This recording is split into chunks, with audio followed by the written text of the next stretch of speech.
Je suis le major Lisa Carvey, j'ai 34 ans. J'ai grandi en étant la fille raisonnable, la grande sœur qui n'avait pas besoin de beaucoup d'attention, qui avait de bonnes notes sans faire de drame, et qui a transformé tout cela en une carrière dans le renseignement de l'armée de l'air. Pendant des années, j'ai été le filet de sécurité.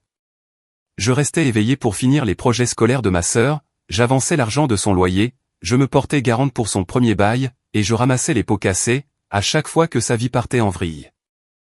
Mais, lorsqu'elle s'est assise en face de moi lors de son dîner de fiançailles, se vantant que son fiancé, un ranger de l'armée, était un vrai héros, tout en se moquant de mon petit travail de bureau devant tout le monde.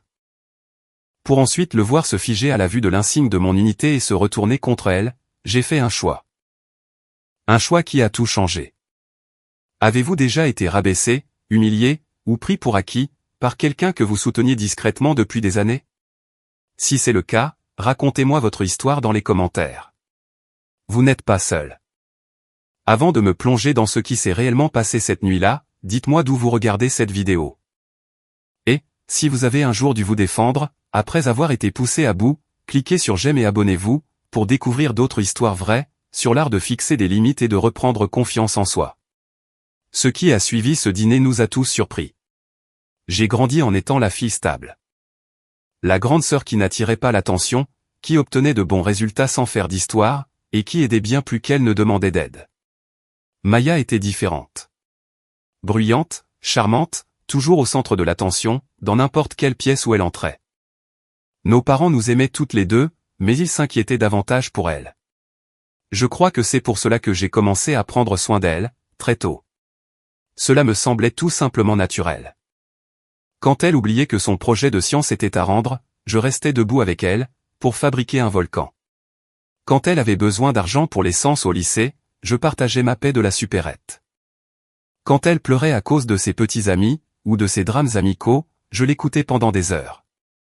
Cela ne me dérangeait pas. C'était ma sœur. J'ai rejoint l'armée de l'air juste après l'université, et j'ai été nommé sous-lieutenant à 23 ans. La cérémonie était intime, juste mes parents et Maya. Elle a pris des photos et les a postées partout, racontant à tout le monde que sa sœur était très intelligente, et désormais dans l'armée. Mais, je voyais bien qu'elle ne comprenait pas vraiment ce que cela impliquait. Pour elle, c'était juste une autre facette de ma vie, qui me rendait ennuyeuse en comparaison. J'ai d'abord été affecté à Lackland, puis j'ai déménagé au gré de mon évolution de carrière. Le travail de renseignement, de longues heures, les briefings.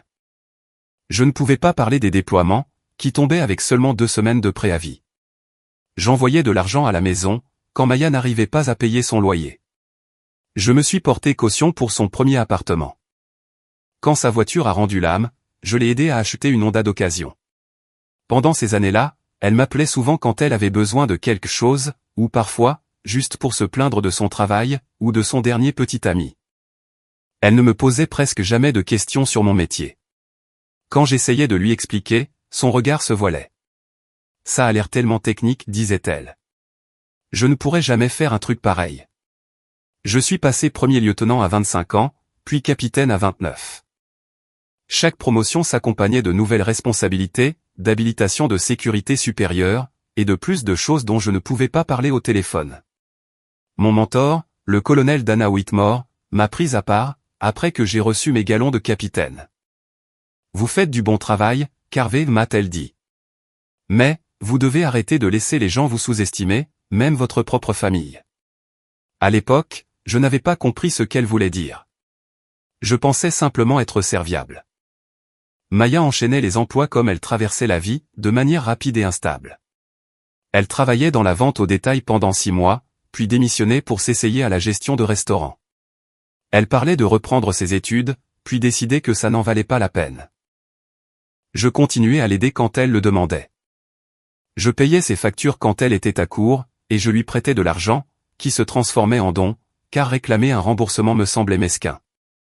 Quand je rentrais à la maison, elle me présentait à ses amis comme ma sœur, l'officier de l'armée de l'air, mais toujours avec un petit roulement d'yeux, qui semblait dire « Elle est responsable et ennuyeuse, elle n'est pas comme nous ». Je laissais couler. C'était mon rôle. Je laissais toujours les choses passer. J'ai été promu major, commandant, à 34 ans.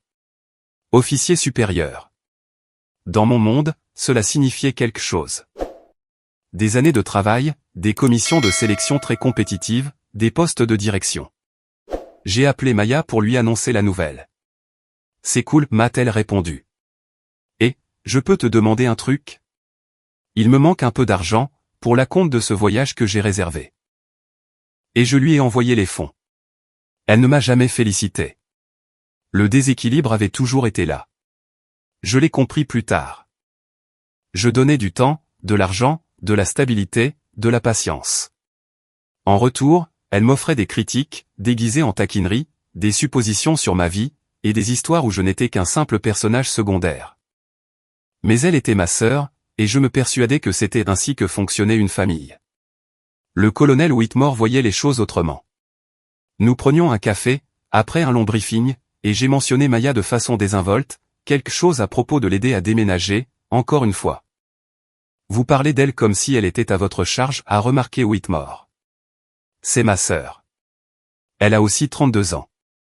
Je n'avais pas de réponse à cela. Whitmore a remué son café, en m'observant. J'avais un frère comme ça. Il m'a fallu des années pour comprendre qu'il n'avait pas besoin d'être sauvé. Il avait besoin de faire face aux conséquences de ses actes. J'ai repensé à cette conversation pendant des semaines. Mais je n'ai rien changé. Pas encore. Maya a commencé à fréquenter Eric, pendant mon déploiement au Qatar. Elle m'envoyait des photos de lui en uniforme, contractant ses muscles à la salle de sport, ou posant devant le panneau d'un bataillon de Rangers. Ses messages étaient remplis de points d'exclamation. C'est un vrai héros. Les opérations spéciales, pas un boulot de bureau, de vrais combats. Je n'ai pas mordu à l'hameçon. J'étais heureuse qu'elle soit heureuse. Quand je suis rentré au pays, elle parlait de lui constamment. De la dureté de son entraînement, de la dangerosité de son métier, de la façon dont il comprenait des choses, qui échappaient aux gens ordinaires. Elle s'est mise à l'utiliser comme unité de mesure pour tout, et en particulier pour moi. Eric dit que les gens qui travaillent dans des bureaux, ne saisissent pas vraiment la culture militaire, a-t-elle glissé un jour, l'air de rien, comme s'il s'agissait d'une simple observation. Je suis sûr qu'il travaille très dur, ai-je répondu. Lui, il fait de vraies missions. De vrais dangers. J'ai laissé passer. J'étais habitué à son besoin de se sentir supérieur, par procuration. Si être fiancé à un ranger la faisait se sentir importante, très bien.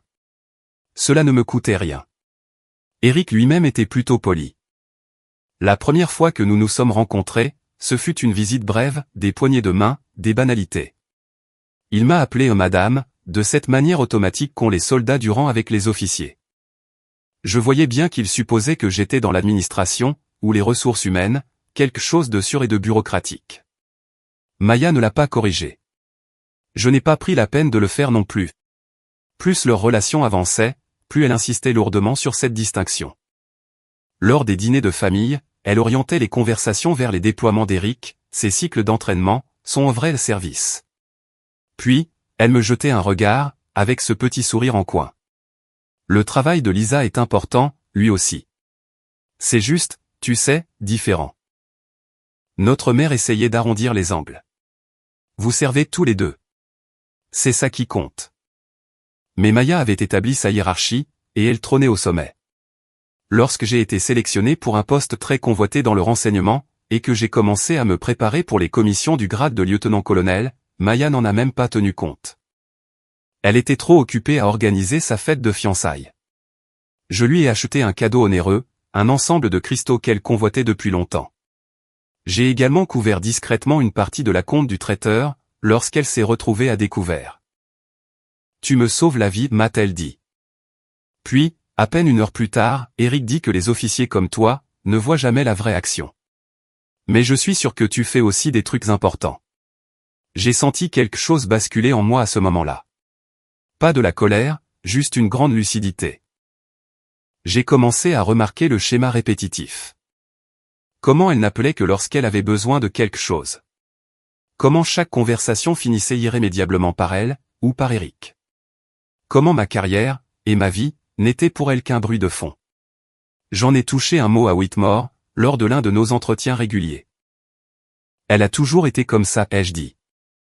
Je ne sais pas pourquoi ça me dérange, maintenant. Parce que vous avez enfin assez de recul pour le voir, m'a répondu Whitmore. Et parce que vous avez dépassé le rôle qu'elle veut vous faire jouer. Je n'ai pas pu la contredire. Eric a fait sa demande en mariage sur une plage. Maya a publié une 50aine de photos. J'ai envoyé un SMS de félicitations, accompagné d'un chèque généreux. Elle m'a appelé 3 jours plus tard, essoufflée et surexcitée. On organise un dîner de fiançailles le mois prochain. Il faut absolument que tu viennes. Je veux que tu rencontres vraiment Eric. Que tu vois à quoi ressemble un vrai soldat des forces spéciales. La façon dont elle a prononcé le mot « vrai » m'a fait serrer les dents. Je serai là, ai-je dit. Super. Oh, Elisa, essaie de ne pas tout ramener à ton travail, ou autre. C'est la soirée d'Eric. Enfin, notre soirée, tu vois ce que je veux dire. Je savais exactement ce qu'elle voulait dire. Je n'ai réalisé que plus tard, qu'elle m'avait dénigré auprès de lui pendant des mois. Qu'elle s'était mise en valeur en me rabaissant. En me dépeignant comme la sœur ennuyeuse et surévaluée, qui se croyait importante, mais qui ne faisait que brasser de la paperasse. J'aurais dû voir venir ce dîner, mais je n'ai rien vu. Vraiment pas. Le dîner était prévu à 18h, dans un restaurant spécialisé en viande, dont Maya parlait depuis des semaines. J'arrivais directement d'une réunion de planification à la base de Randolph, toujours en tenue de service. Ce n'était pas l'uniforme de cérémonie, je n'avais tout simplement pas eu le temps de me changer. À l'instant où je suis entré, le visage de Maya s'est crispé. Étais-tu vraiment obligé de porter ça? Je n'ai pas eu le temps de passer à la maison. Évidemment. Elle a regardé Eric, puis de nouveau moi. Toujours si occupée, et si importante.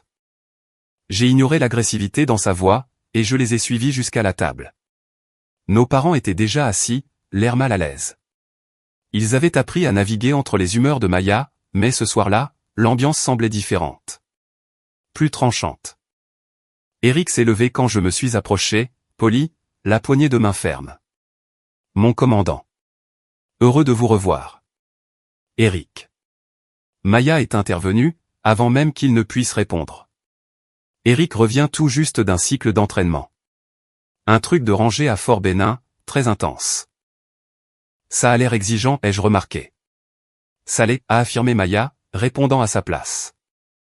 C'est autre chose que de rester assise, dans des bureaux climatisés. Mon père s'est raclé la gorge. Ma mère s'est concentrée sur le menu. Nous avons commandé. Maya monopolisait la conversation, passant des préparatifs du mariage, aux exploits d'Eric. Elle avait le don de tout faire passer pour un spectacle, comme si elle commentait une bande-annonce de film. Eric se contentait surtout de hocher la tête, corrigeant parfois de petits détails, sur lesquels elle se trompait. Puis, elle s'est tournée vers moi. Alors, Lisa, tu fais toujours ton truc dans le renseignement. Toujours. Elle fait pratiquement des ressources humaines, mais avec des acronymes, a expliqué Maya à Eric en riant. Genre, important, mais pas, tu sais. Elle a fait un vague geste de la main. Pas sur le terrain. J'ai pris une gorgée d'eau. Quelque chose comme ça. Eric m'a adressé un sourire poli, le genre que l'on fait quand on ne veut pas relancer la discussion. Il regardait au-delà de moi, probablement prêt à passer à autre chose. Puis, ses yeux se sont arrêtés, sur un détail de mon revers de veste. Son expression a complètement changé. Le sourire poli a disparu. Ses yeux se sont fixés sur l'insigne de mon unité, que je portais toute la journée, sans même y penser.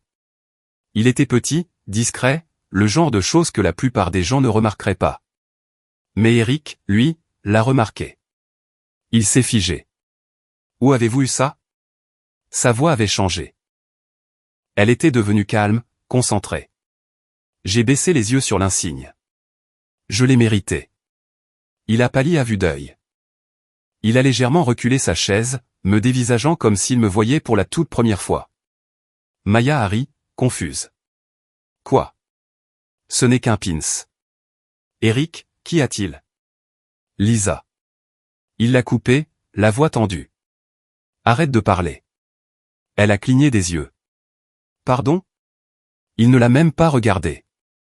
Ses yeux ne quittaient pas ma veste, ni cet insigne, et une lueur, semblable à de la peur, a traversé son visage. Il s'est levé lentement, presque hésitant.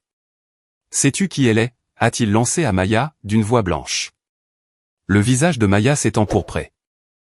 C'est ma sœur. Je sais très bien qui elle est. Non. Eric a secoué la tête. Tu n'en as pas la moindre idée. Un silence de mort est tombé sur la table. La fourchette de ma mère est restée suspendue en l'air.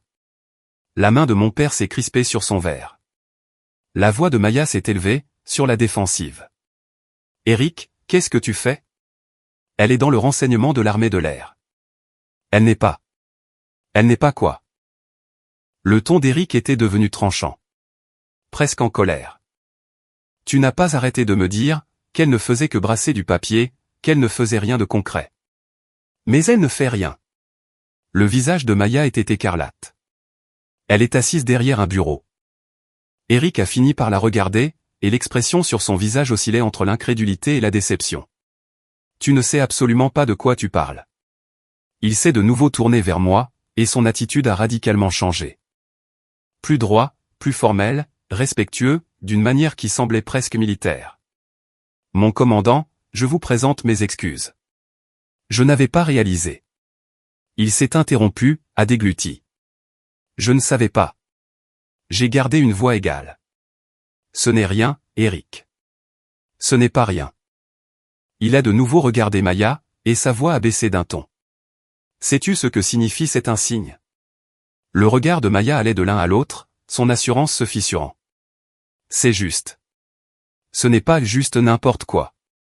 Il s'est éloigné de la table. Je n'ai vu cet insigne que 2 fois.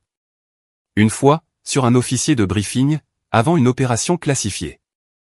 Et une autre fois, sur un officier de liaison du JSOC, à qui je n'avais pas le droit de poser de questions. Il m'a de nouveau regardé. Je ne devrais même pas le voir ici. Ma mère a porté sa main à sa bouche.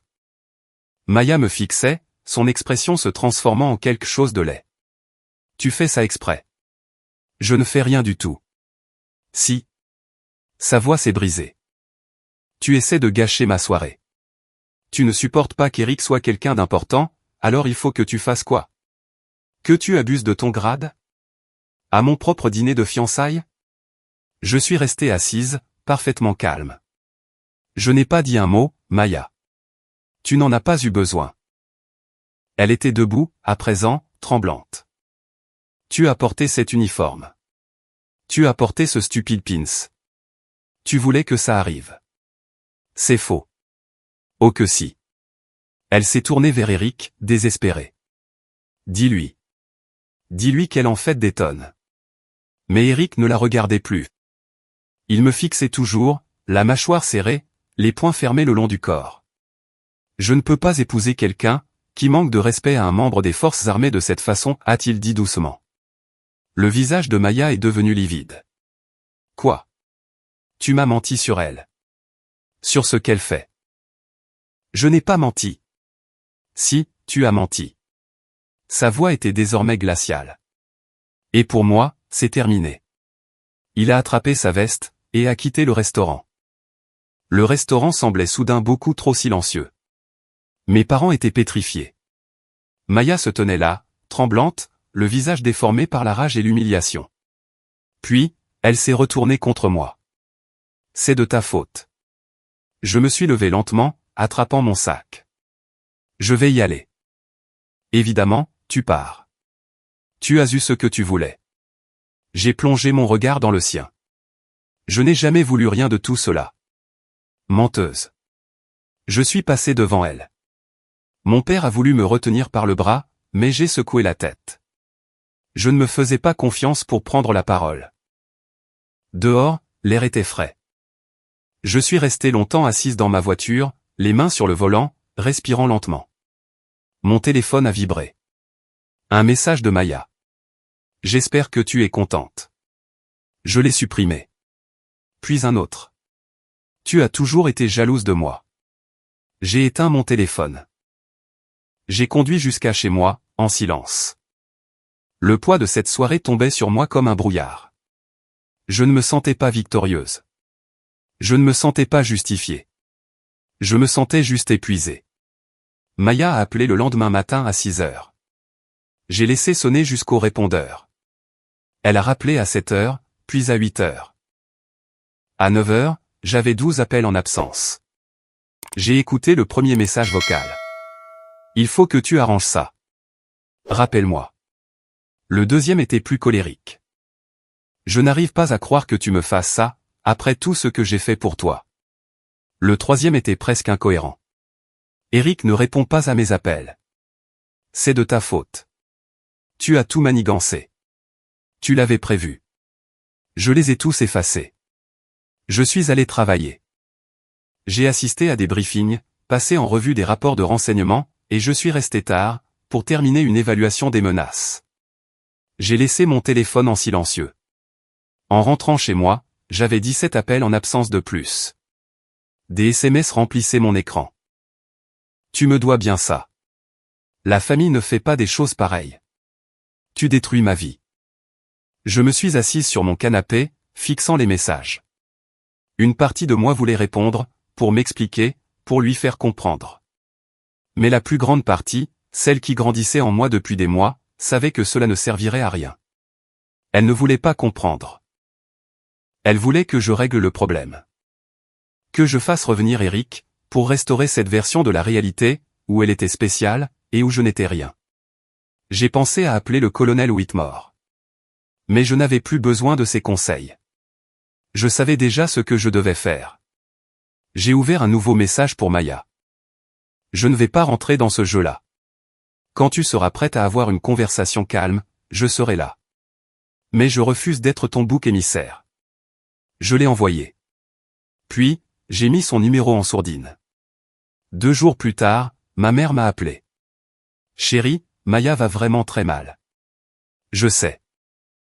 Elle dit que tu l'as humiliée exprès. J'ai fermé les yeux. Je ne l'ai pas fait, maman. Je te crois. Mais elle raconte une autre histoire à la famille. Elle dit que tu as porté ton uniforme pour intimider Eric. Que tu l'as forcé à partir. Ce n'est pas ce qui s'est passé. Je sais, ton père et moi étions là. Mais, tu sais comment elle est. Oui, je le savais. Maya avait toujours été douée pour réécrire l'histoire, pour se faire passer pour la victime. Que veux-tu que je fasse, ai-je demandé. Ma mère a soupiré. Je ne sais pas. Je déteste juste vous voir comme ça. Je déteste ça aussi. Mais je ne peux pas continuer à la sauver d'elle-même. Il y a eu un long silence. Tu as raison, a doucement admis ma mère. Tu as parfaitement raison. Nous avons raccroché. Les appels de la famille élargie ont commencé la semaine suivante. Des tantes, des oncles, des cousins, tous avec le même message. Excuse-toi, tout simplement. C'est ta sœur. La famille, c'est fait pour pardonner. Je leur ai tous donné la même réponse, je n'ai rien fait de mal. Certains ont insisté. D'autres se sont tus. Quelques-uns m'ont surprise, en disant qu'ils comprenaient. Mon oncle, un vétéran de la marine, m'a appelé personnellement. J'ai entendu ce qui s'est passé, a-t-il dit. Ta sœur raconte à tout le monde que tu as abusé de ton grade. C'est faux. Je sais. Je sais ce que signifie cet insigne. Ou du moins, j'en sais assez, pour savoir que ce n'est pas quelque chose qu'on porte pour se la raconter. Je n'ai rien répondu. Tu as pris la bonne décision, a-t-il ajouté. Fixer des limites, c'est difficile, mais c'est ce qu'il fallait faire. Ça ne semble pas juste. Ça ne semble jamais juste sur le moment. Mais c'est nécessaire. Après qu'il eut raccroché, je suis resté dans le silence de mon appartement. J'ai repensé à toutes ces années, passées à couvrir Maya. Tout cet argent, ce temps, cette charge émotionnelle. J'ai pensé à la façon dont je m'étais convaincu que c'était de l'amour. C'en était peut-être, mais c'était aussi de la complaisance. Le colonel Whitmore m'avait dit un jour, lors d'une formation en leadership, vous ne pouvez pas protéger les gens des conséquences de leurs propres choix. Tout ce que vous pouvez faire, c'est de vous assurer que vos propres limites sont claires. J'avais hoché la tête à l'époque, pensant qu'elle parlait de mes subordonnés. Mais elle parlait de tout le monde. Une semaine plus tard, Eric m'a envoyé un message via LinkedIn. Mon commandant, je voulais m'excuser de nouveau pour le dîner. Je n'avais aucune idée de qui vous étiez, et j'aurais dû mieux gérer la situation. Maya et moi avons rompu nos fiançailles. J'assume l'entière responsabilité de ne pas avoir posé les bonnes questions plus tôt. Merci pour votre service. Je l'ai lu 3 fois, puis j'ai répondu. Aucune excuse n'est nécessaire. Je vous souhaite une bonne continuation. Il n'a pas répondu. Je ne m'y attendais pas de toute façon. Maya a découvert l'existence de ce message. Je ne sais pas comment. Peut-être avait-elle encore accès à ses comptes. Elle m'a laissé un message vocal le soir même. Alors comme ça, tu parles à mon ex-fiancé dans mon dos. Tu ne peux vraiment pas t'en empêcher, n'est-ce pas? Je n'ai pas répondu. Elle s'est pointée à mon appartement, 2 jours plus tard. J'ai vu sa voiture sur le parking, en rentrant du travail. Elle était assise sur les marches, les bras croisés, les yeux rouges. J'ai failli faire demi-tour. J'ai failli remonter dans ma voiture, et conduire n'importe où ailleurs. Mais je ne l'ai pas fait. Je me suis avancé vers elle. Maya. Tu ne pourras pas m'ignorer éternellement. Je ne t'ignore pas. Je fixe des limites. Elle a ri amèrement. Des limites, vraiment? C'est comme ça que tu appelles le fait d'abandonner ta famille. Je ne t'abandonne pas. Bien sûr que si. Elle s'est levée, la voix montant dans les tours. J'avais besoin de toi, et tu m'as laissé gérer tout ça toute seule. Tu n'avais pas besoin de moi. Tu avais besoin d'un bouc émissaire. Son visage s'est déformé. Comment oses-tu? C'est la vérité. Tu as passé des mois à dire à Eric que je n'étais rien. Tu t'es valorisé, en me rabaissant. Et quand il a découvert la vérité, tu m'en as voulu, parce que tout était de ta faute. J'ai pris une grande inspiration. Je vais rentrer maintenant. Si tu veux avoir une vraie conversation, calme et respectueuse, je suis partante. Mais je refuse de rester planté là, à te laisser me hurler dessus. Je suis passé devant elle. Elle m'a attrapé par le bras. Je t'en prie. Sa voix s'est brisée. S'il te plaît, Lisa. Je suis désolé. C'est juste que... je ne sais plus quoi faire. J'ai regardé sa main sur mon bras, puis son visage. Pour la première fois depuis des semaines, j'ai vu au-delà de sa colère. Elle avait l'air terrifiée. Perdue. Mais je savais aussi que si je cédais maintenant, rien ne changerait. Lâche-moi, ai-je dit calmement. Elle s'est exécutée. Je t'aime, ai-je ajouté. Mais je ne peux pas continuer à te sauver. Tu dois régler ça par toi-même. Je suis rentré, et j'ai verrouillé la porte. Elle est restée sur les marches pendant 20 minutes.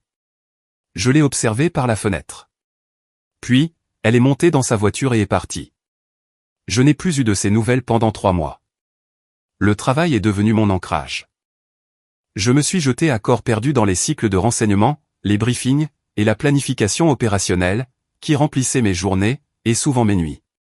Mon équipe préparait un exercice majeur avec des éléments du JSOC, coordonnant des moyens sur de multiples théâtres d'opération. Le genre de travail qui exigeait précision, discrétion, et endurance. Le colonel Whitmore l'a remarqué. « Vous êtes encore là ?» a-t-elle lancé un soir, en me trouvant dans la salle sécurisée, SIF, à 22h. Je termine juste cette évaluation. Elle était terminée hier. J'ai levé les yeux de mon écran. Elle se tenait dans l'encadrement de la porte, les bras croisés, le regard entendu. « Vous avez le droit de digérer ce qui s'est passé avec votre sœur, m'a-t-elle dit. « Je vais bien, mon colonel. Carvey, je vous connais depuis 6 ans. Vous êtes beaucoup de choses, mais bien n'en fait pas partie en ce moment. » Je me suis adossé à mon fauteuil. Je ne sais pas quoi faire de tout ça. De la colère. De la culpabilité. Pourquoi de la culpabilité? Parce qu'elle est en difficulté. Parce que je suis celle qui pourrait l'aider, et que je choisis de ne pas le faire. Whitmore a tiré une chaise. Vous choisissez de ne pas cautionner ses actes. C'est différent. Ça n'en a pas l'air. Ça viendra, avec le temps. Elle a marqué une pause. Vous savez ce qui est le plus dur, quand on est un leader? Regarder les gens échouer, alors qu'on pourrait l'éviter. Mais parfois, ils ont besoin d'échouer. C'est la seule façon pour eux d'apprendre. C'est ma sœur, pas ma subordonnée. Le principe est le même. Vous ne pouvez pas grandir à sa place. Elle doit le faire elle-même. J'ai hoché la tête, sans faire confiance à ma voix. Whitmore s'est levé. Rentrez chez vous. Allez dormir. C'est un ordre. Je suis parti à 23 heures. J'ai conduit à travers les rues désertes, et je suis resté allongé dans mon lit, fixant le plafond jusqu'à 4 heures du matin. Mon sommeil fut morcelé. Le lendemain matin, j'avais un email de ma mère. Maya est revenue à la maison. Elle a perdu son appartement. Elle ne va pas bien. Je ne te demande pas de régler le problème. Je pensais juste que tu devais le savoir. Je l'ai lu 2 fois. J'ai ressenti cette pulsion familière, cette envie d'appeler, d'envoyer de l'argent pour arranger les choses. Mais j'ai fermé mon ordinateur, et je me suis préparé pour le travail. 2 semaines plus tard, mon père m'a appelé. Elle cherche du travail, a-t-il dit. Elle cherche vraiment. Elle a postulé à 6 endroits, cette semaine. C'est bien. Elle a demandé de tes nouvelles. Elle n'a pas dit grand-chose, mais elle a demandé si tu allais bien. Quelque chose s'est légèrement dénoué dans ma poitrine. Qu'est-ce que tu lui as répondu? Que tu allais bien. Que tu l'aimais, et que tu attendais qu'elle soit prête. Merci, papa. Elle grandit, a-t-il ajouté lentement. Vraiment. J'avais tellement envie d'y croire. La liste des promotions est tombée en avril. J'avais été sélectionné pour le grade de lieutenant-colonel. Niveau O5. Le fruit d'années de travail acharné, de multiples commissions, et d'évaluations qui mesuraient tout, de la compétence technique au potentiel de leadership. Le colonel Whitmore m'a convoqué dans son bureau, le jour de la publication de la liste. Félicitations, Carvey. C'est amplement mérité. Merci, mon colonel. Vous recevrez vos galons dans 6 mois. Je vous recommande pour le poste au sein de la force opérationnelle interarmée. Si ça passe, vous travaillerez directement avec des éléments du SOCOM. J'en ai mesuré tout le poids, la responsabilité, la confiance qu'on me témoignait. Je ne vous décevrai pas. Je sais que vous ne le ferez pas. Vous ne l'avez jamais fait. J'en ai informé mes parents, le soir même. Ils étaient ravis, fiers, pleins de questions sur ce que cela impliquait. J'ai essayé de leur expliquer, avec des mots qu'ils pourraient comprendre. C'est une grande étape, a remarqué mon père. Ça l'est. L'as-tu dit à Maya? J'ai hésité. Non. Peut-être que tu devrais. Je n'ai rien répondu. Ce soir-là, j'ai rédigé un message pour elle, à 3 reprises. Je l'ai supprimé, à 3 reprises.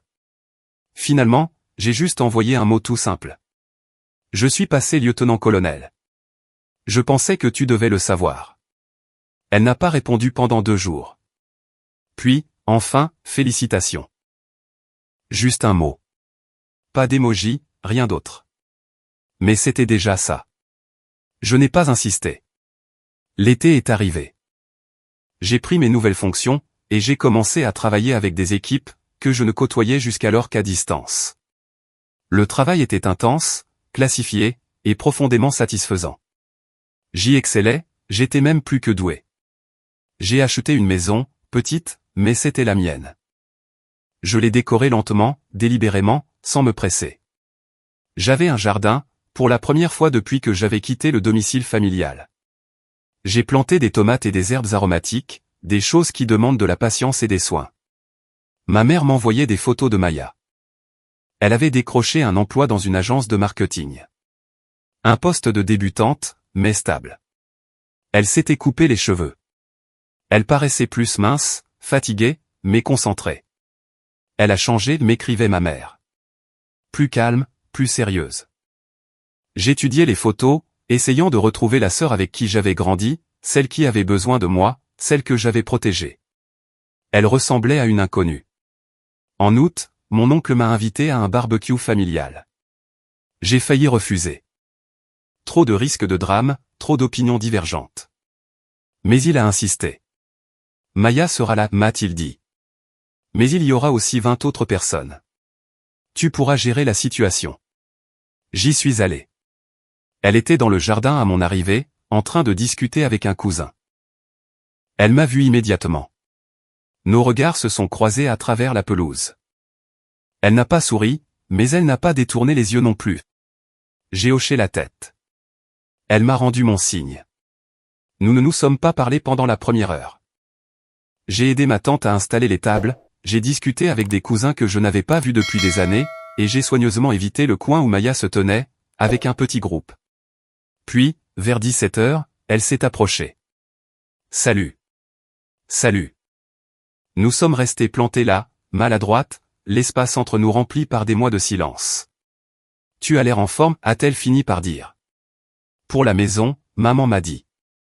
Merci. Toi aussi. Ton nouveau boulot a l'air bien. C'est correct. Mieux qu'avant. Nouveau silence. Je suis désolé, a-t-elle dit doucement. Pour tout ça. Le dîner, les appels, les choses que j'ai dites. Je n'ai pas répondu tout de suite. Je voulais être sûr d'avoir bien entendu. J'étais jalouse, a-t-elle poursuivi. J'ai été jalouse de toi toute ma vie. Je détestais ça, alors j'en ai fait autre chose. Je t'ai rabaissé, pour me sentir supérieure. Maya. Laisse-moi finir. Elle a pris une inspiration. Le fait qu'Eric rompe avec moi, a été la pire chose qui me soit jamais arrivée. Mais c'est aussi la meilleure. Parce que j'ai dû me regarder en face, regarder ce que je faisais, et je n'ai pas aimé ce que j'ai vu. Quelque chose a craqué dans ma poitrine. Non, quelque chose s'est ouvert. Je ne te demande pas de me pardonner, a-t-elle ajouté. Pas encore. Je sais que je dois le mériter. Mais je voulais que tu saches que je le vois, maintenant. Ce que j'ai fait. Ce que tu as fait pour moi, pendant toutes ces années. Je le vois. Je n'ai jamais voulu que tu échoues. J'ai pris la parole. Je le sais. Mais j'avais besoin de m'éloigner. Vraiment. Nous sommes restés debout, alors que le soleil déclinait, jetant de longues ombres sur l'herbe autour de nous. La famille riait, discutait et mangeait. L'atmosphère était normale, détendue. Peut-on essayer de recommencer, a demandé Maya, avec hésitation. J'y ai réfléchi. J'y ai vraiment réfléchi. Aux limites et aux conséquences. À la différence entre aider, et rendre dépendant. Oui, ai-je lentement répondu. Elle a souri, un sourire timide et sincère. D'accord. Nous ne nous sommes pas enlacés, nous n'avons pas fait de grandes promesses. Nous sommes juste restés là, deux sœurs prenant un nouveau départ, fondé sur la vérité plutôt que sur l'obligation. Et c'est suffisant. Les mois qui ont suivi n'ont pas été parfaits. Maya et moi avons reconstruit notre relation doucement, prudemment, comme des ingénieurs travaillant sur des fondations endommagées. Nous échangions quelques SMS de temps à autre, de courts messages. Comment s'est passée ta semaine? J'ai vu ça, et j'ai pensé à toi. Rien de lourd. Elle est venue à ma cérémonie de promotion, en octobre.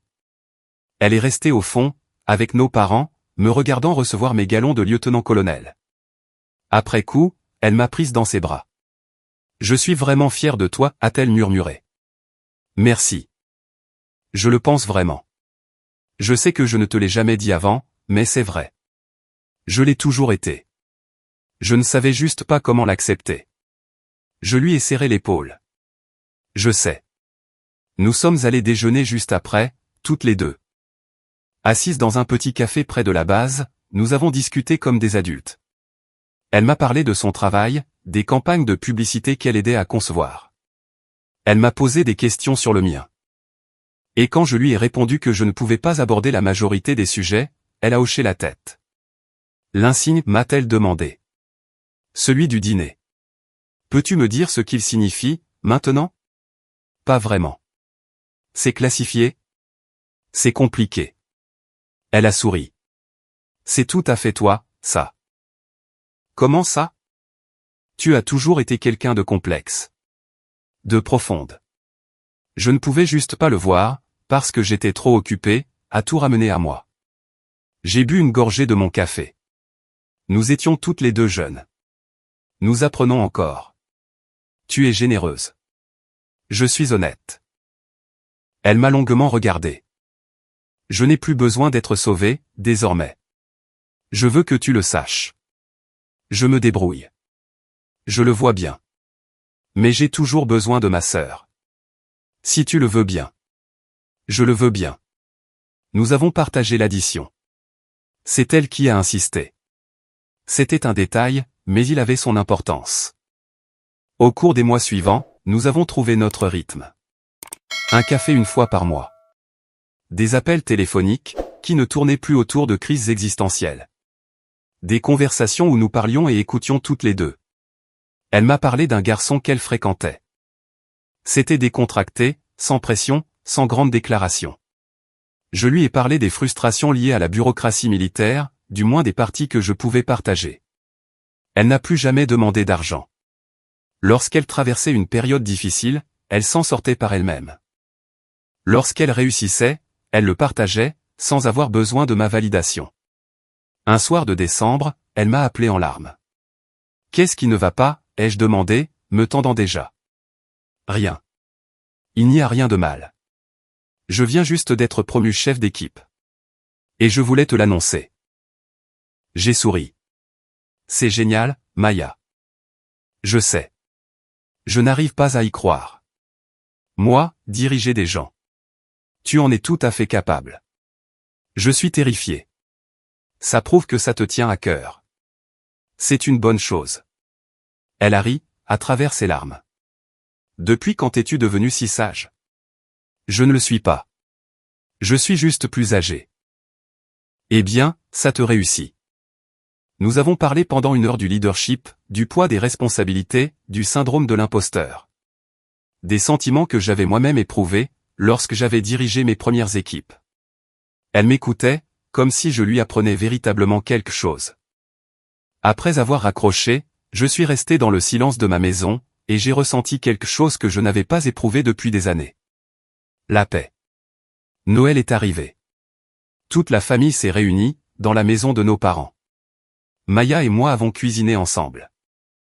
Nous coupions les légumes, et nous nous disputions sur l'assaisonnement, comme quand nous étions enfants. Mais l'ambiance était différente, plus détendue. Le nom d'Eric a été mentionné une fois. Maya en a parlé l'air de rien, sans aucune amertume. J'ai vu qu'il avait été sélectionné pour une mission spéciale. Tant mieux pour lui. Tu n'es plus en colère ? Je l'ai été pendant longtemps. Mais il avait raison à mon sujet. Sur ma façon d'agir. Elle m'a regardé. Je n'étais pas prête à partager la vie de quelqu'un. J'étais trop occupé à essayer de prouver que je valais quelque chose. Tu vaux quelque chose.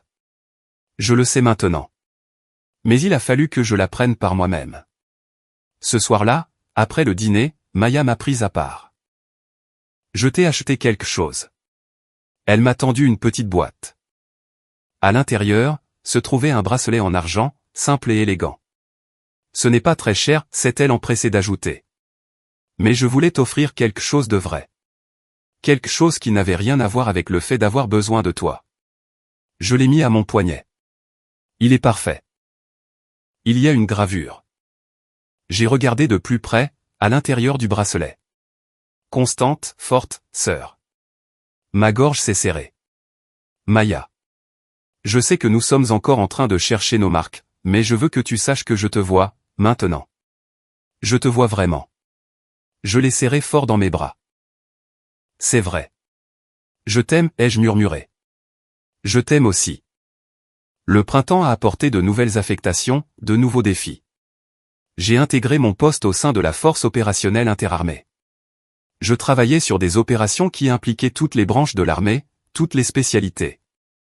Ce travail correspondait exactement à ce pourquoi j'avais été formé. Complexe, aux enjeux critiques, exigeant l'excellence. J'étais doué pour ça. Mon équipe me respectait. Mes supérieurs me faisaient confiance. J'avais trouvé ma place. Maya continuait de grandir. Elle a repris son propre appartement, l'a décoré elle-même, et a géré sa vie seule. Elle a fait des rencontres, mais avec prudence. Elle a investi dans ses amitiés. Elle a commencé une thérapie. Samed m'a-t-elle confié autour d'un café, en avril.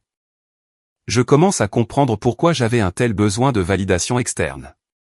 Pourquoi je faisais de toute une compétition. Je suis contente qu'elle m'ait posé des questions sur toi, sur notre relation. Et que lui as-tu dit ?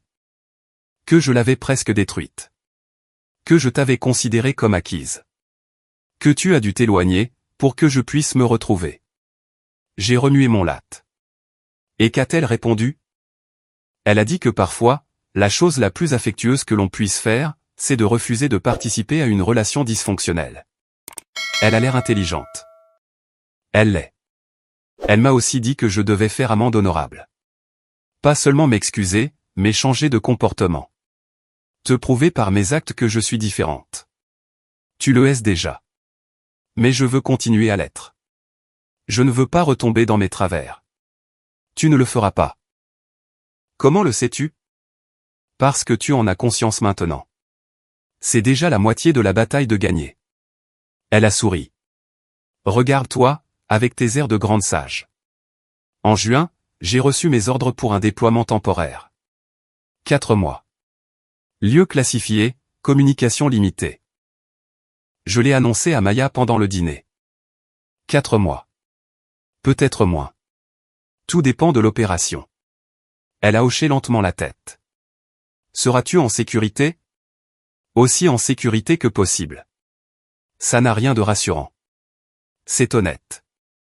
Elle a baissé les yeux vers son assiette. J'ai peur pour toi. Je sais, mais c'est mon métier.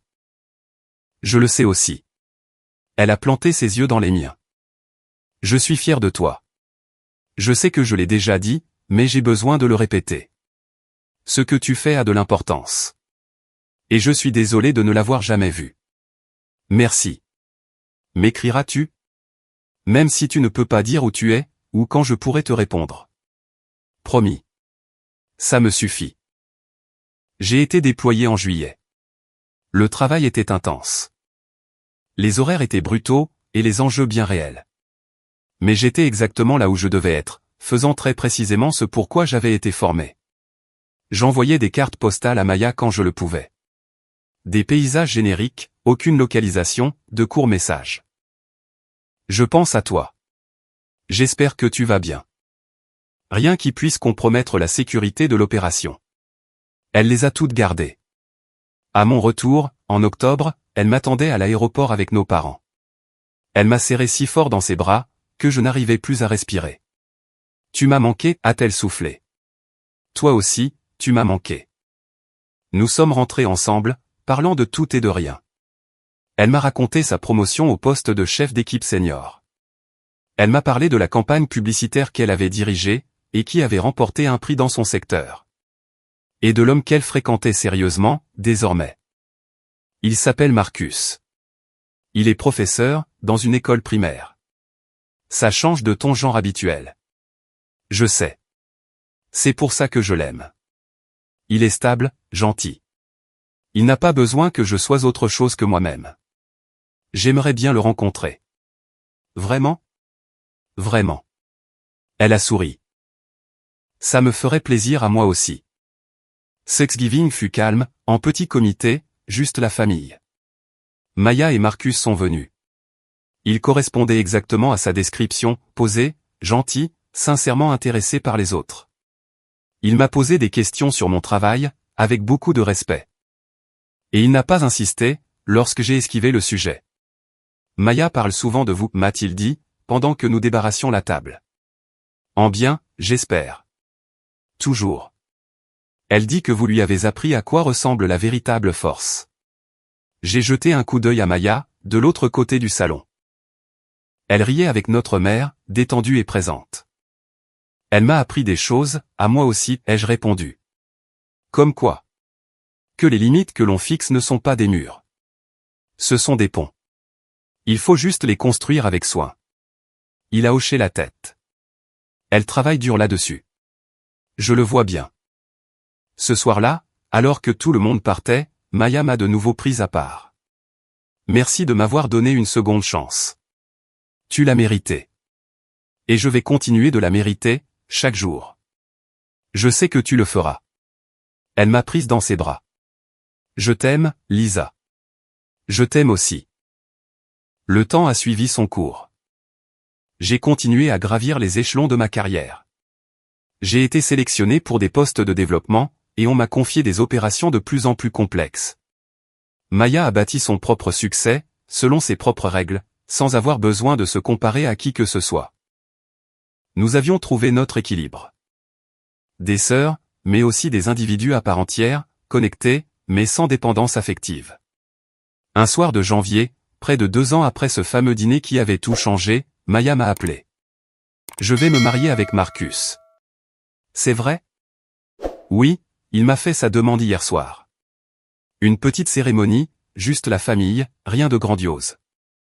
Je suis tellement heureuse pour toi. Je veux que tu sois ma demoiselle d'honneur. Si tu le veux bien. L'émotion m'a noué la gorge.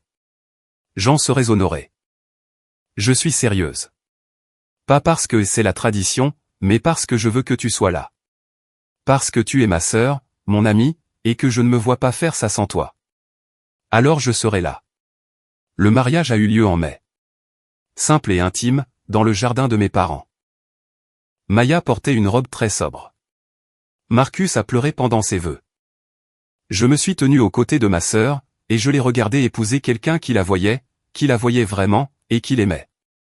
Lors de la réception, elle m'a rejointe près du buffet des desserts. Merci d'être là. Où voudrais-tu que je sois d'autre? Je ne sais pas. Je sais juste qu'il y a quelques années, tu n'aurais pas été là, parce que je ne le méritais pas. Maya. Laisse-moi finir. J'ai détruit notre relation. J'ai été égoïste, cruel et aveugle. Tu avais tous les droits de tourner la page, pour de bon. Mais tu ne l'as pas fait. Tu as fixé des limites, et tu as attendu. Et je t'en suis tellement reconnaissante. Je suis ta sœur. J'allais de toute façon attendre. Mais tu n'y étais pas obligé. C'est ce que je suis en train de réaliser. L'amour n'est pas une obligation. C'est un choix. Et tu m'as choisi, même quand je ne le méritais pas. Je l'ai serré dans mes bras. Tu es ma sœur.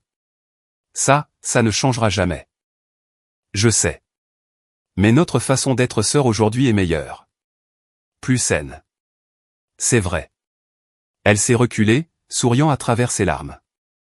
Bon, ça suffit les pleurs. C'est censé être une journée joyeuse. C'est une journée joyeuse. Et elle l'était. J'ai regardé l'assemblée autour de moi. Mes parents qui riaient avec la famille de Marcus. Les cousins avec qui j'avais renoué. La vie que Maya avait construite, par sa propre force et sa propre détermination.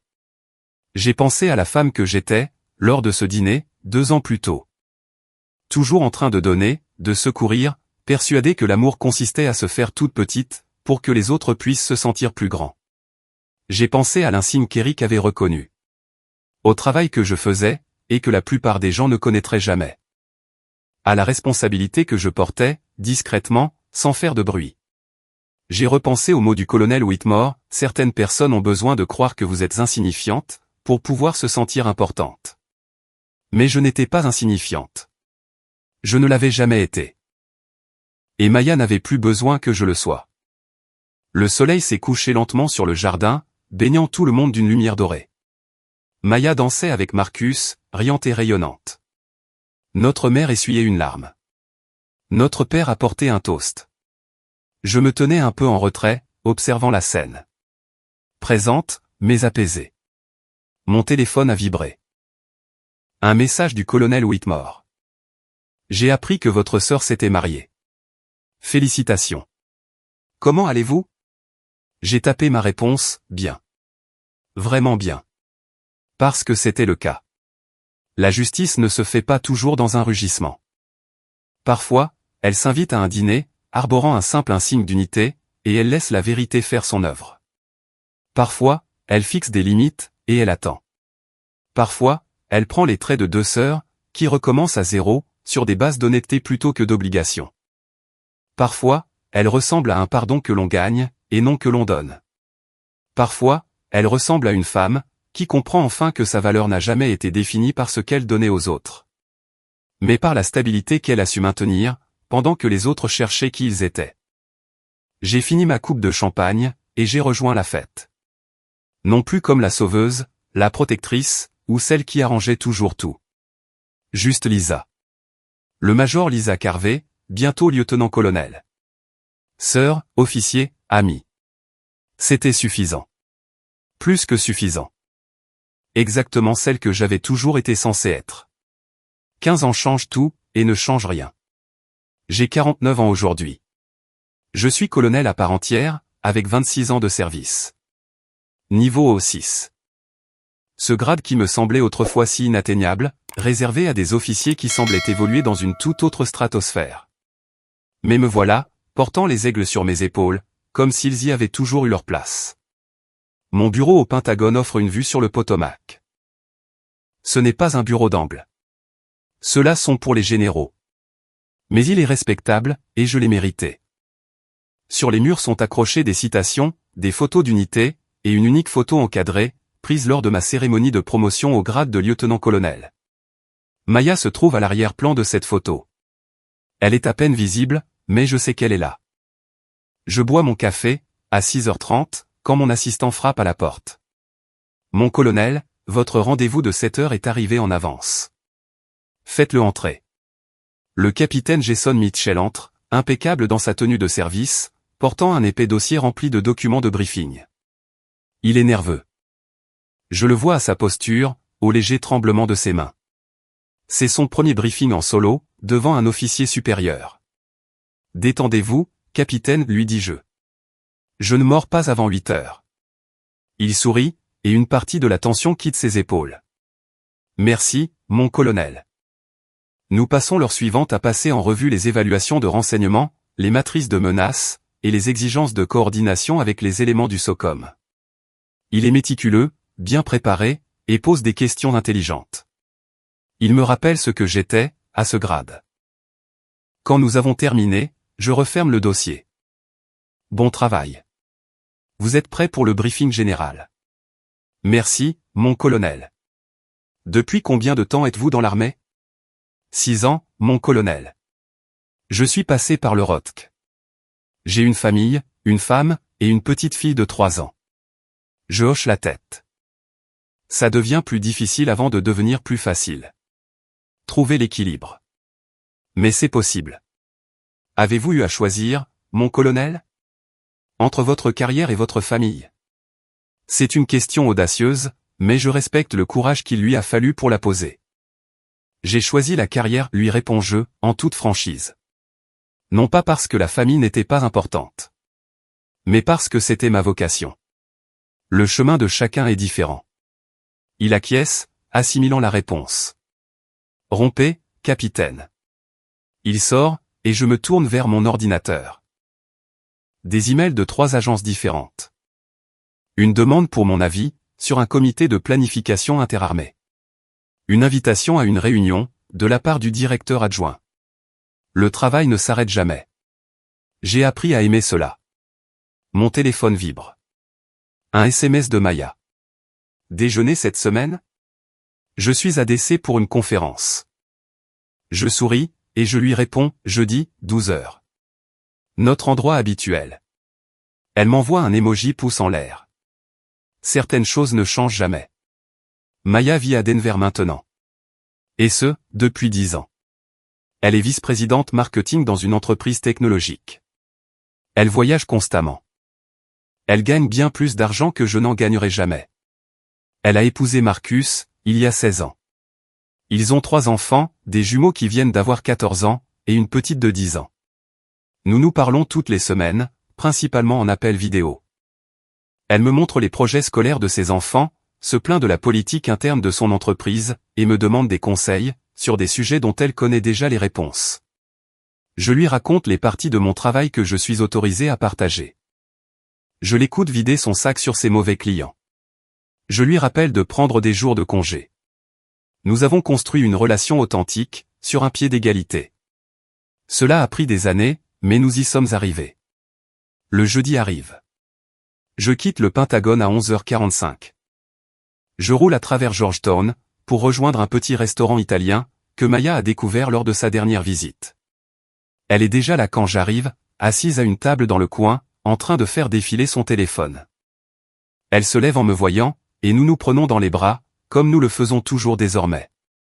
Chaleureusement, sincèrement, simplement. Tu as l'air en forme, me lance-t-elle. Fatiguée, mais en forme. Toi, tu n'as pas changé d'un poil. Menteuse. J'ai trouvé 3 nouveaux cheveux blancs ce matin. Nous nous asseyons. Nous passons commande. Nous retrouvons ce rythme si familier, propre aux sœurs qui ont appris à naviguer dans leur vie respective. Comment vont les enfants, je lui demande. C'est le chaos. Emma veut rejoindre le club de débat.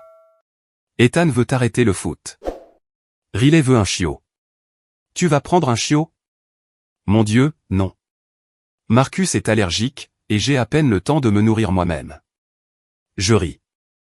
C'est sage. Comment va le travail? As-tu des choses que tu peux réellement me raconter? Je suis occupé.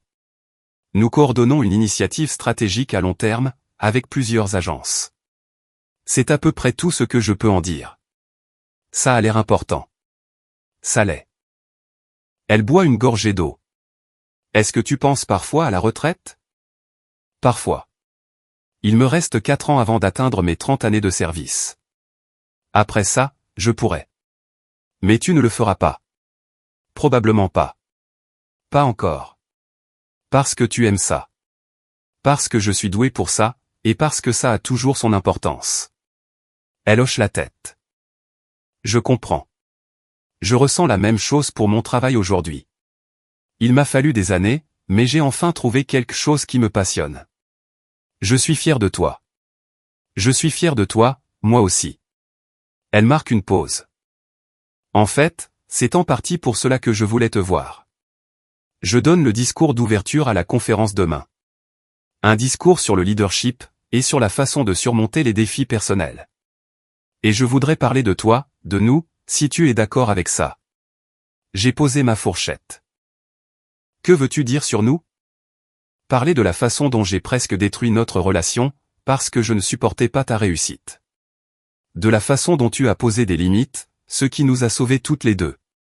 Parler de ce à quoi ressemble la véritable force. Maya. Je n'utiliserai pas ton nom, si tu ne le souhaites pas. Je ne donnerai aucun détail sur ton travail. Mais je veux raconter cette histoire, parce qu'elle est importante. Parce que d'autres personnes ont besoin de l'entendre. J'y ai réfléchi. J'ai réfléchi à ma vie privée, à l'exposition publique, et à cette ligne étroite sur laquelle j'ai toujours marché, entre mon rôle public et mon intimité. Tu peux utiliser mon nom, ai-je fini par dire. Vraiment? Vraiment. Mais reste vague sur les détails de mon travail. Vraiment? Si cela peut aider quelqu'un d'autre, ça en vaut la peine. Elle a tendu le bras au-dessus de la table, et m'a serré la main. Merci. Nous avons terminé notre déjeuner, en parlant de choses plus légères. Le prochain camp de vacances des enfants, le nouveau poste de directeur d'école de Marcus, et le projet de nos parents de déménager pour une maison plus petite. Des histoires de famille normale. Le genre de conversation que nous n'avions jamais il y a 15 ans. À l'époque, tout était trop chargé, trop déséquilibré. Alors que nous partons, Maya m'arrête sur le trottoir. Je veux que tu saches quelque chose. Tu m'as sauvé la vie. Je n'ai rien fait. Si, tu l'as fait. Non pas en me secourant, mais en refusant de le faire. En me forçant à me regarder en face. Je repense souvent à ce dîner. À quel point j'étais humilié. À quel point j'étais en colère, et à quel point c'était nécessaire. C'est toi qui as fait le plus dur. Moi. J'ai juste pris du recul. Tu as fait bien plus que prendre du recul. Tu as maintenu tes limites, alors que tout le monde te disait de céder. Ce n'est pas facile. Non, ça ne l'était pas. Je suis désolé qu'il m'ait fallu tant de temps pour comprendre. L'important, c'est que tu comprennes aujourd'hui. C'est tout ce qui compte. Nous nous sommes embrassés à nouveau, et elle est montée dans sa voiture de location. Je l'ai regardée s'éloigner, savourant la chaleur de ce lien, enfin libéré du poids des obligations. Ce soir-là, je suis chez moi, dans ma maison d'Arlington. Je passe en revue des documents de briefing, quand mon téléphone sonne. C'est le colonel Dana Whitmore. À la retraite depuis 5 ans, mais nous nous parlons toujours une fois par mois. Whitmore, je réponds en souriant. Carvey, comment le Pentagone vous traite-t-il? Comme toujours. Bureaucratique, mais essentiel. Elle rit. Ça ne me manque pas. Eh bien, parfois, ça me manque à moi. Surtout les gens. Comment se passe la retraite? Je suis occupé. Je suis consultante pour un entrepreneur de la défense, j'enseigne la stratégie de renseignement dans un cycle supérieur, et d'une manière ou d'une autre, je suis plus débordé que lorsque j'étais en service actif. Ça me semble plutôt cohérent. Je vous appelle, parce que j'ai entendu votre nom, au cours d'une conversation très intéressante. Quelque chose à propos d'un poste de développement, pour les candidats au grade d'EO 7. Je m'immobilise. Je n'ai rien entendu d'officiel. Ça viendra. Probablement dans le mois qui vient. Il cherche quelqu'un avec votre profil, pour un poste de commandement dans la force opérationnelle interarmée. Si vous êtes sélectionné, vous serez en lice pour devenir général de brigade. Niveau O7. Officier général. Un grade auquel j'ai souvent pensé, sans jamais vraiment m'autoriser à y croire. Je ne sais pas si je suis prête pour ça. Vous êtes prête depuis des années. La vraie question, c'est de savoir si vous le voulez. Je le veux. Je crois que je le veux. Alors, préparez-vous. Parce que si ça se concrétise, votre vie est sur le point de changer, encore une fois. Nous parlons pendant encore 30 minutes, de ce à quoi ressemble la vie d'un officier général. Les sacrifices, les récompenses, les responsabilités. Lorsque nous raccrochons, je reste assise en silence, assimilant la nouvelle. Général de brigade. La première étoile. L'aboutissement de plusieurs décennies de travail. Je repense à la jeune sous-lieutenant que j'étais, à 23 ans, les yeux grands ouverts et déterminés. Je repense au capitaine, qui a appris à naviguer au milieu des complexités opérationnelles. Au major, qui a enfin su imposer des limites à sa sœur. Au lieutenant-colonel, qui a inspiré le respect par sa compétence, plutôt que par l'autorité de sa voix. Je pense à toutes ces versions de moi-même, qui m'ont mené jusqu'ici. Mon téléphone vibre. Un SMS de Maya. J'ai tout déchiré avec mon discours. Les gens ont adoré. Merci de m'avoir laissé raconter notre histoire. Je réponds, si fier de toi. Elle me renvoie un emoji cœur. Je me sers un verre de vin, je me poste devant ma fenêtre qui surplombe la ville, et je me permets de l'imaginer. Général Carvé. La responsabilité, l'opportunité, le poids. Je suis prête. La notification officielle tombe 3 semaines plus tard. Je suis invité à passer un entretien, pour un poste de développement, qui me préparerait à un commandement de niveau brigade, et à une potentielle sélection au grade d'EO 7. Le jury d'entretien est composé de 2 généraux de division, et d'un général de corps d'armée. Les questions sont pointues, incisives, conçues pour tester ma réflexion stratégique et ma philosophie de leadership. Colonel Carvé, parlez-nous d'une situation où vous avez dû prendre une décision impopulaire, et vous y tenir. Je pense à Maya. À ce fameux dîner. Au mois de pression familiale et de culpabilité. J'avais un membre de ma famille qui dépendait de mon soutien, tant sur le plan financier qu'émotionnel. Pendant des années, j'ai fourni ce soutien sans me poser de questions. Mais j'ai fini par réaliser que j'encourageais des schémas destructeurs. Plutôt que d'apporter une véritable aide. J'ai pris la décision de prendre du recul. De fixer des limites claires, malgré les fortes pressions pour maintenir le statu quo. Quel en fut le résultat? À court terme, ce fut douloureux. La relation s'est brisée. La famille élargie a critiqué cette décision. Mais à long terme, cela a permis à cette personne de développer son indépendance et son autonomie. Aujourd'hui, notre relation est plus saine et plus équilibrée qu'elle ne l'a jamais été. Comment saviez-vous que vous preniez la bonne décision? Je ne le savais pas. Pas sur le moment. Mais je me suis fié à mon évaluation de la situation, et je m'y suis tenu. Le leadership ne consiste pas toujours à savoir qu'on a raison. Parfois, il s'agit de faire le meilleur choix possible, avec les informations dont on dispose. Et de l'assumer jusqu'au bout. Le général opine du chef, et prend une note. L'entretien dure 90 minutes. En sortant, je n'ai aucune idée de ce que j'ai donné. Mais je sais que je me suis présenté avec honnêteté. 2 mois plus tard, je suis sélectionné. Le poste de développement s'accompagne d'un calendrier de promotion. Si mes performances sont bonnes, je passerai devant la commission de sélection pour le grade d'EO 7, dans 18 mois. J'appelle Maya la première. Avant nos parents. Avant n'importe qui. Je l'ai eu, lui dis-je dès qu'elle décroche. Le truc de général? La formation pour y arriver? Oui. Elle crie. Elle hurle littéralement de joie. Je suis obligé d'éloigner le téléphone de mon oreille.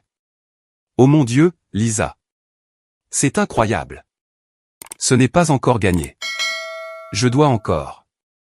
Tu vas y arriver. Je sais que tu vas y arriver. Tu as l'air très sûr de toi. Parce que je te connais. Tu es la personne la plus compétente que j'ai jamais rencontrée. Il serait stupide de ne pas te promouvoir. Je souris. Merci, Maya. Je suis très sérieuse. Tu as travaillé toute ta vie pour ça. Tu le mérites. Nous parlons pendant 1 heure. Elle veut prendre l'avion, fêter ça, en faire un événement grandiose. Je la convainc d'attendre la vraie promotion, si elle a lieu. Quand elle aura lieu, me corrige-t-elle. Pas ici, quand point. Les 18 mois qui suivent sont les plus exigeants de ma carrière. Le poste de développement me place en coordination directe avec des généraux 4 étoiles, des directeurs d'agences gouvernementales, et des partenaires internationaux. Je suis responsable de la planification stratégique sur de multiples théâtres, gérant des opérations dont je ne peux discuter avec personne, en dehors de mon cercle d'habilitation. Le travail est épuisant, et exaltant.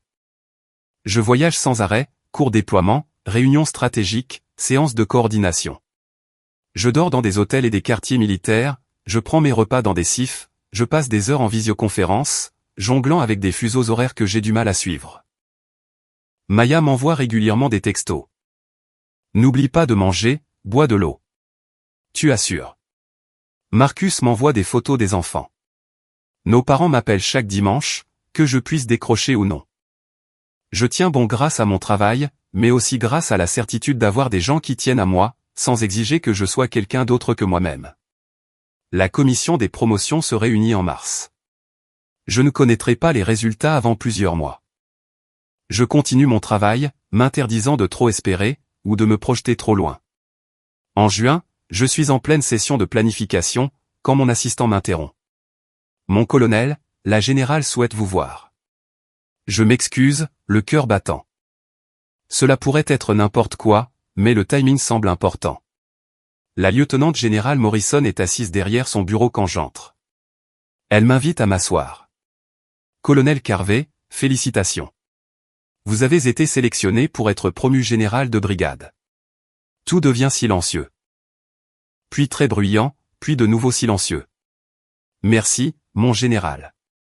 La cérémonie aura lieu en septembre.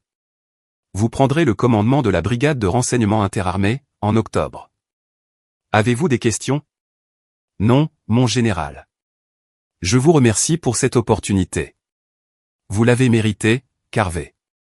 Ne l'oubliez pas. Je sors de son bureau, un peu hébété.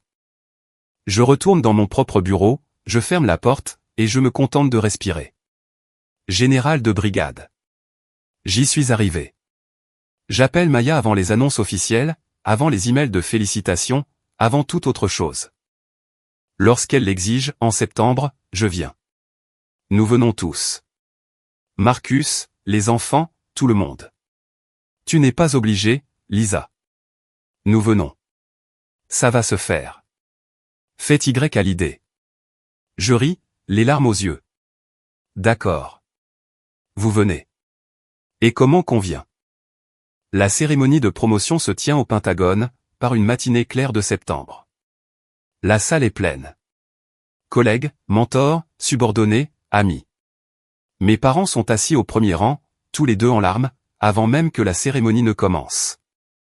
Maya est assise à côté d'eux, avec Marcus et les enfants. Les jumeaux ont l'air de s'ennuyer. Riley ne cesse de demander, quand aura lieu la partie importante. Le colonel Whitmore est là, portant sa tenue de cérémonie, dress blues, bien qu'elle soit à la retraite.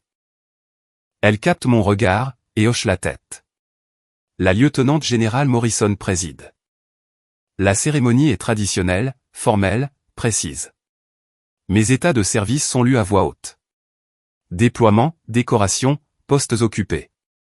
J'ai l'impression d'entendre la vie de quelqu'un d'autre.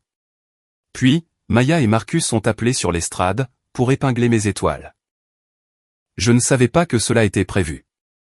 J'avais supposé que ce serait Morrison, ou un autre officier supérieur. Les mains de Maya tremblent, alors qu'elle accroche la première étoile. Je suis tellement fier de toi, murmure-t-elle. Marcus épingle la seconde. Merci de montrer à mes enfants à quoi ressemble l'excellence, ajoute-t-il doucement. Je déglutis difficilement, luttant pour garder mon sang-froid. Je prête serment. Je répète ces mots que j'ai déjà prononcés, mais ils ont un sens différent aujourd'hui. Plus de poids. Plus de responsabilité. Quand c'est terminé, les gens font la queue pour me féliciter. Poignée de main, salut, brève conversation. Il me faut 1 heure pour saluer tout le monde. Enfin, je retrouve ma famille. Riley s'accroche à mes jambes. Tu as l'air chic, tante Lisa. Merci, Riley.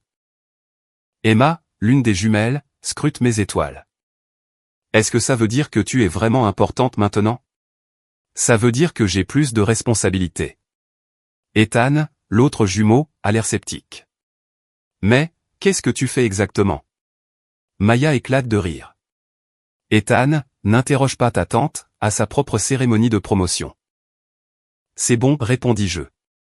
Je travaille avec des gens de différentes branches de l'armée et du gouvernement, pour résoudre des problèmes complexes, et assurer la sécurité des gens. C'est vague, réplique Ethan. Ça doit l'être. Une grande partie de ce que je fais est classifié. Ça veut dire secret, explique Emma à Riley. Je sais ce que veut dire classifié, insiste Riley.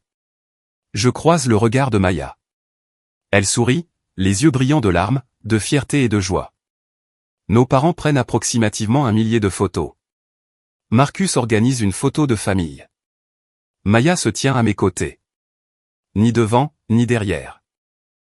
Juste à côté de moi. Mon égal.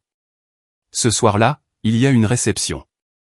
Encore des poignées de main, encore des félicitations, encore des conversations sur l'avenir. Je suis courtoise, professionnelle, présente. Mais quand c'est enfin terminé, quand je suis seul dans ma maison, avec mes étoiles posées dans leur écrin sur mon bureau, je m'autorise à tout ressentir. Absolument tout. La fierté, l'épuisement, la satisfaction d'un objectif atteint après des décennies de travail. La certitude que j'y suis arrivé par moi-même, selon mes propres termes, sans jamais renier celle que je suis. Je repense à la femme que j'étais lors de ce dîner, il y a 15 ans. Celle qui apprenait encore à se valoriser, et qui acceptait de recevoir bien moins que ce qu'elle méritait. Je pense à l'insigne qu'Eric avait reconnu. À la façon dont ce moment de vérité a tout fait basculer. Je pense à Maya, à la façon dont elle a dû s'effondrer, pour se reconstruire, et devenir quelqu'un d'authentique. Je pense aux limites, aux conséquences, et au long cheminement vers le respect mutuel. Mon téléphone vibre. Un SMS de Maya. Aujourd'hui, c'était parfait. Tu es parfaite. Je t'aime. Je réponds, je t'aime aussi. Merci d'être là. Toujours. Je pose mon téléphone, et je regarde de nouveau les étoiles. En argent, étincelantes, méritées. Demain, je commencerai mon travail de commandant de brigade. Je prendrai des décisions, qui affecteront des centaines de personnes. Je coordonnerai des opérations, à l'échelle de plusieurs continents. Je porterai le poids du grade, que j'ai passé toute ma vie d'adulte à atteindre. Mais ce soir, je suis juste Lisa. Fille, sœur, tante, amie, et générale. Tout à la fois. Chaque version de moi-même, chaque choix difficile, chaque limite fixée, chaque conséquence assumée. Tout cela en valait la peine. La moindre petite chose. Je me sers un verre de vin, je me tiens une fois de plus devant ma fenêtre, et je porte un toast à la ville qui s'étend sous mes yeux. Au voyage. Au travail. Aux relations qui survivent, parce qu'elles sont bâties sur la vérité, et non sur le besoin de l'autre. À cette femme qui s'est rendue à un dîner, arborant un simple insigne, et qui a laissé les choses suivre leur cours. À cette femme qui a appris que parfois, la chose la plus puissante que l'on puisse faire, c'est de refuser de se faire toute petite. À cette femme qui est devenue générale. Non pas malgré ses choix difficiles, mais grâce à eux. À moi. Enfin et pleinement moi. La cérémonie de départ à la retraite est plus intime que ne l'était celle de mes promotions. Je l'ai demandé ainsi. 34 ans de service exigent de la dignité, pas du grand spectacle. J'ai 63 ans aujourd'hui. Major général, retraité à compter d'aujourd'hui. Grade au 8. 2 étoiles, que je n'aurais jamais pu imaginer, quand j'étais cette jeune sous-lieutenant, qui classait des dossiers à Lackland. La chapelle de la base interarmée d'Andrew accueille tout au plus une centaine de personnes. Des collègues, d'anciens subordonnés, et une poignée d'officiers avec qui j'ai gravi les échelons, et qui sont toujours en service. Le général Marcus Chin, avec qui j'ai travaillé sur 3 continents différents, est venu de Stuttgart pour prononcer un discours. Le général Carvey ne fait pas les choses à moitié, déclare-t-il lors de son allocution. Quand elle s'engage pleinement. Quand elle dirige, les gens la suivent. Non pas parce qu'ils y sont obligés, mais parce qu'ils ont davantage confiance en son jugement, qu'en leurs propres doutes. Je suis assise au premier rang. Ma tenue de cérémonie est impeccablement repassée, pour la toute dernière fois, et j'essaie d'absorber le moment. 3 décennies, des dizaines de déploiements, des opérations dont je ne pourrai jamais parler. Des vies sauvées grâce au travail de renseignement, qui ne feront jamais les gros titres. Chaque instant en valait la peine. Ma famille occupe 2 rangées complètes. Maya et Marcus. Leurs 3 enfants, tous adultes maintenant. Emma vient de terminer ses études de droit. Ethan est ingénieur logiciel, à Seattle. Riley est en 2e année, à l'Académie de l'armée de l'air. Ce dernier détail me fait toujours sourire. Mes parents n'ont pas pu assister à la cérémonie. Papa est décédé il y a 4 ans. Maman, 2 ans plus tard. Mais je sens leur présence malgré tout. Ils ont vécu assez longtemps, pour me voir devenir général. Assez longtemps, pour savoir que leur fille avait trouvé la paix, l'une avec l'autre. Après la cérémonie, une réception est organisée au club des officiers. Encore des poignées de main, encore des histoires, encore plus de gratitude que je ne saurais en accepter. Riley me trouve près du buffet des desserts, l'air affûté dans son uniforme de cadette. « Qu'est-ce que ça fait ?» demande-t-elle. « C'est irréel. Et définitif. As-tu des regrets ?» J'y réfléchis. J'y réfléchis vraiment. Non. Pas concernant ma carrière. Et pour la vie personnelle? Ne jamais t'être marié? Ne pas avoir eu d'enfant? Je lui souris. Je vous ai, toi, Emma et Ethan. Et j'ai eu une carrière qui comptait. C'est plus que suffisant. Elle me prend dans ses bras. Je vais te rendre fier. Tu le fais déjà. Maya apparaît, avec des coupes de champagne. Arrête d'étouffer le général, Riley. Je la connais depuis plus longtemps que toi. Riley rit, et s'éloigne pour discuter avec certains de mes anciens officiers d'état-major. Maya et moi sortons sur la terrasse. Un mois d'avril ADC. Les cerisiers en fleurs viennent de passer leur pic, la soirée est douce et dégagée. Je n'arrive pas à croire que tu sois vraiment à la retraite, dit Maya. Moi non plus. Qu'est-ce que tu vas faire? J'ai quelques offres de consultante. Un groupe de réflexion me veut à temps partiel. L'armée de l'air m'a demandé si je voulais enseigner à l'école de guerre. Tu comptes le faire?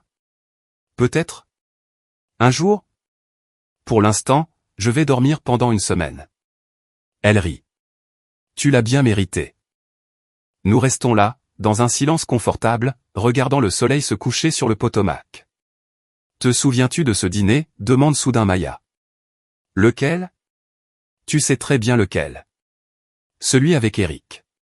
Bien sûr que je m'en souviens. J'y pense parfois. C'était la nuit où tout a basculé. C'était. J'ai été tellement horrible avec toi. Tu souffrais, et nous étions jeunes, toutes les deux. Mais tu n'as jamais été horrible, toi. Même quand tu t'es éloigné, tu l'as fait avec dignité. Je me tourne pour la regarder. Elle a 59 ans maintenant. Des mèches grises parsèment ses cheveux bruns, et des rides d'expression se dessinent au coin de ses yeux. Elle a l'air heureuse, épanouie, vraie. Nous avons grandi toutes les deux, lui dis-je. Tu m'as fait grandir, en refusant de me laisser être une petite personne. Tu as fait le travail nécessaire, Maya. Nous l'avons fait toutes les deux. Elle a raison. Nous l'avons fait toutes les deux. Marcus nous rejoint, apportant du gâteau. Emma va porter un toast. Il faut que vous rentriez. Nous le suivons à l'intérieur. Emma se tient devant le micro, posée et confiante. Je ne suis pas militaire, commence-t-elle. Je ne comprends pas pleinement ce que ma tante a accompli pendant 34 ans. Mais je comprends ce que signifie avoir un impact. Je comprends le dévouement. Et je comprends ce que cela signifie, de se lever jour après jour, et d'accomplir un travail qui compte, même quand personne ne regarde. Elle pose son regard sur moi. Tante Lisa m'a appris que le succès n'est pas une question de reconnaissance. C'est une question d'intégrité. C'est connaître sa propre valeur, sans avoir besoin d'une validation externe. C'est fixer des limites, et s'y tenir, même quand ça nous coûte. Ma gorge se serre. Elle m'a aussi appris, poursuit Emma, que l'on peut être forte et gentille. Puissante et humble. Que l'on peut réussir sa carrière, et trouver le temps pour les dîners de famille du dimanche, en appel vidéo, à travers 6 fuseaux horaires différents. Les invités rient. Alors, voici à la santé du général Carvet. À ma tante. À une femme qui a servi son pays avec excellence, et sa famille avec grâce. Nous t'aimons. Tout le monde lève son verre. Je cligne des yeux pour retenir mes larmes, submergé par la plénitude de cet instant. Plus tard, lorsque la réception touche à sa fin et que les invités commencent à partir, je me retrouve un instant seul dans la chapelle. Je me tiens à l'endroit exact où j'étais pendant la cérémonie. Je regarde les drapeaux, ces symboles de service qui ont défini ma vie d'adulte. 34 ans. Je repense à la jeune lieutenante effrayée, qui ne savait pas si elle était à sa place. Au capitaine, qui avait trouvé son rythme. Au major, qui a appris à s'estimer. Au colonel, qui commandait avec assurance. Au général, qui dirigeait avec sagesse. Toutes des versions de moi-même. Toutes nécessaires. Toutes valaient la peine d'être vécues. Tu es là. Je me retourne. Riley se tient dans l'encadrement de la porte. Je prenais juste un instant, lui dis-je. Puis-je me joindre à toi? Bien sûr.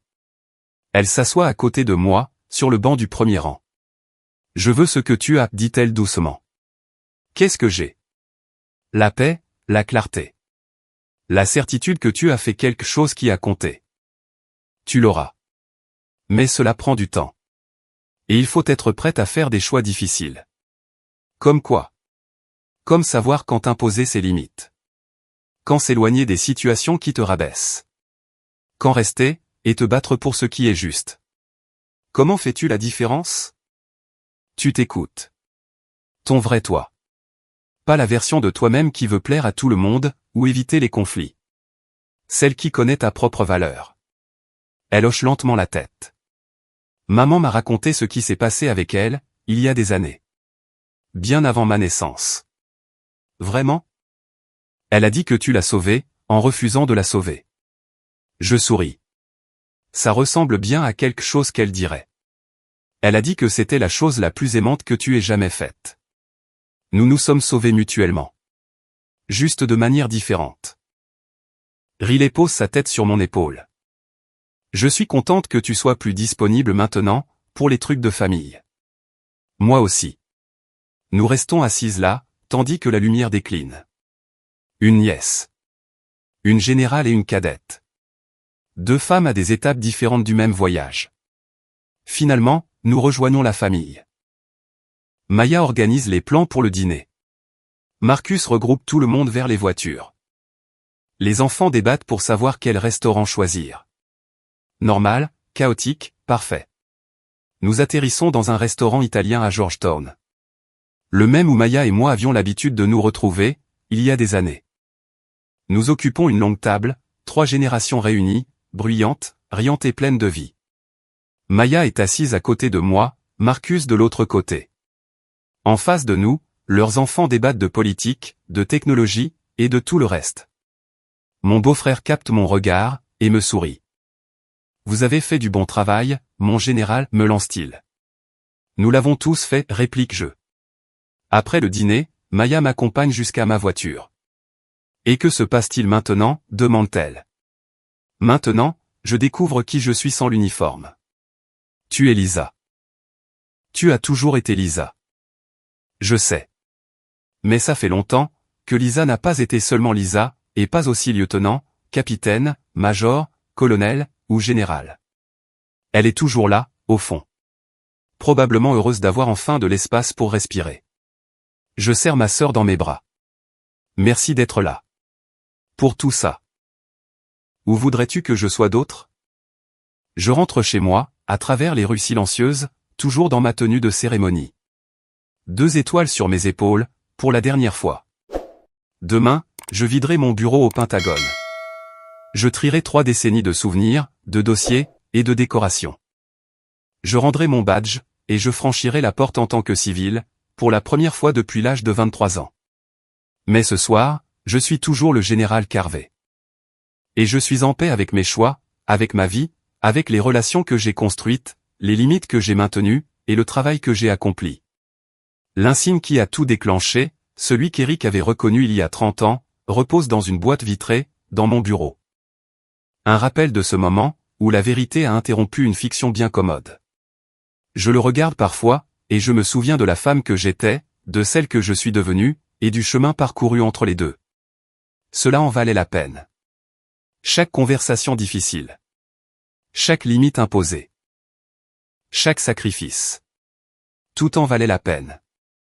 Je me change lentement, pliant mon uniforme avec soin, une dernière fois. Demain, un nouveau chapitre commencera. Consultante, professeur, tante, sœur. Fille de parents, qui ne vivent plus désormais que dans ma mémoire. C'est mon histoire. Et si vous avez déjà eu à redéfinir les règles avec quelqu'un que vous aimez, vous savez que ce n'est jamais simple. Que ce n'est jamais propre. Mais que c'est nécessaire. Avant de partir, dites-moi dans les commentaires, avez-vous déjà été sous-estimé par un membre de votre famille? Y a-t-il eu un moment où la vérité a éclaté, comme ce fut le cas pour moi lors de ce dîner? Et le fait de fixer des limites, a-t-il arrangé les choses, ou les a-t-il éloignées encore plus? Je veux lire vos expériences. Si cette histoire a résonné en vous, cliquez sur j'aime, abonnez-vous, et partagez-la avec quelqu'un qui a besoin d'entendre que reprendre confiance en soi, et affirmer sa propre valeur, n'est pas un acte d'égoïsme.